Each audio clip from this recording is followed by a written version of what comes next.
नमस्कार सर्वांना. मी आज तुम्हाला सांगणार आहे मकर संक्रांतीचा सण का साजरा करायचा आणि का साजरा केला जातो.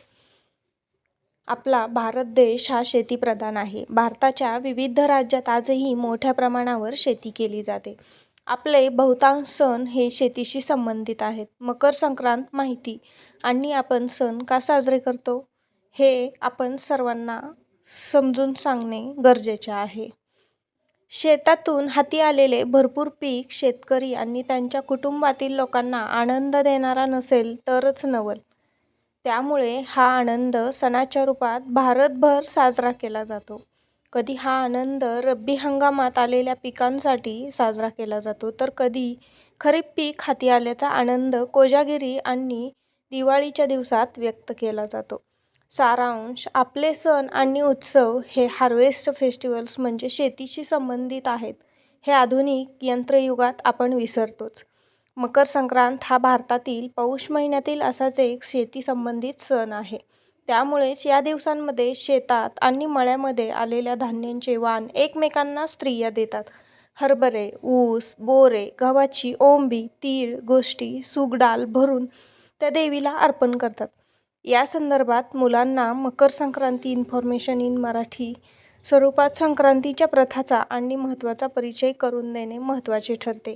हा सण जानेवारी महिन्यात व हिंदू पंचांगाप्रमाणे पौष महिन्यात आपण साजरा करतो. पण मुळात सौर कालगणनेचा पौष महिना 22 डिसेंबरला सुरू होतो. सूर्याचे उत्तरायण या दिवशी सुरू होते. म्हणजेच दरवर्षी 21-22 डिसेंबरला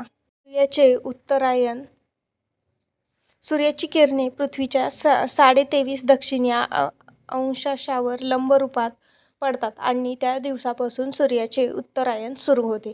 आपली कालगणना ही चंद्रावर आधारित आहे असं आपण मानतो, पण मुळात ती सौर म्हणजे सूर्याचे परिभ्रमण वर अवलंबून आहे. त्यामुळे सौर कालगणनेशी संबंधित असा हा सूर्याच्या उत्तरायणाशी जोडलेला महत्त्वाचा भारतीय सण आहे. मकर संक्रांतीच्या दिवशी सूर्य धनु राशीतून मकर राशीत प्रवेश करतो, म्हणून या दिवसाला मकर संक्रांत म्हटले जाते. हे सण उत्सव आपल्या रोजच्या जीवनाशी जोडलेले असे आहेत. त्यामुळे आपले खाणे पिणे पोशाख यात सुद्धा या सणांच्या दिवशी बदल आपण करतो.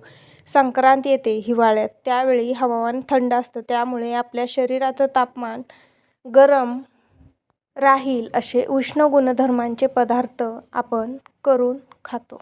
संक्रांतीचा आदला दिवस महाराष्ट्रात भोगी या नावाने साजरा होतो. या हवामानात उपलब्ध सर्व शेंगभाज्या फळभाज्या यांची तिळाचा कूड घालून केलेली मिश्र भाजी, तीळ लावलेली बाजरीची भाकरी, लोणी आणि मुगाची खिचडी असे पदार्थ या दिवशी आवर्जून केले जातात.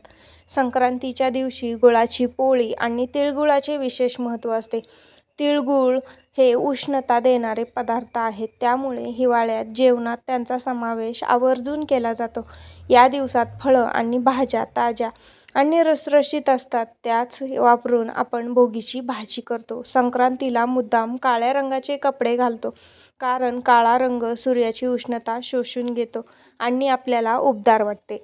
ज्याने ही सृष्टी घडविली किंवा ज्याने हे धान्य आपल्याला दिले त्या शक्तीबद्दल किंवा निसर्गाच्या कृतज्ञतेबद्दल आपण व्यक्त करतो. तर असा हा सूर्याच्या मकर संक्रमणाचा उत्सव एक सूर्याबद्दल आस्था आदर व्यक्त करणारा, भर थंडीत ऊब देणारा आणि तिळगुळ देऊन मायेची ऊब सुद्धा जपणारा हा सण म्हणजेच मकर संक्रांत होय. तुम्हालाही मकर संक्रांतीच्या हार्दिक शुभेच्छा आणि ही संक्रांत तुम्हाला गोड तिळगुळाप्रमाणेच तुमच्या आयुष्यामध्ये गोडवा घेऊन येऊ हीच अपेक्षा. आणि माझा हा व्हिडिओ तुम्हाला कसा वाटला आणि तुम्हाला हा व्हिडिओ आवडला तर लाईक करा, शेअर करा आणि सबस्क्राईब करायला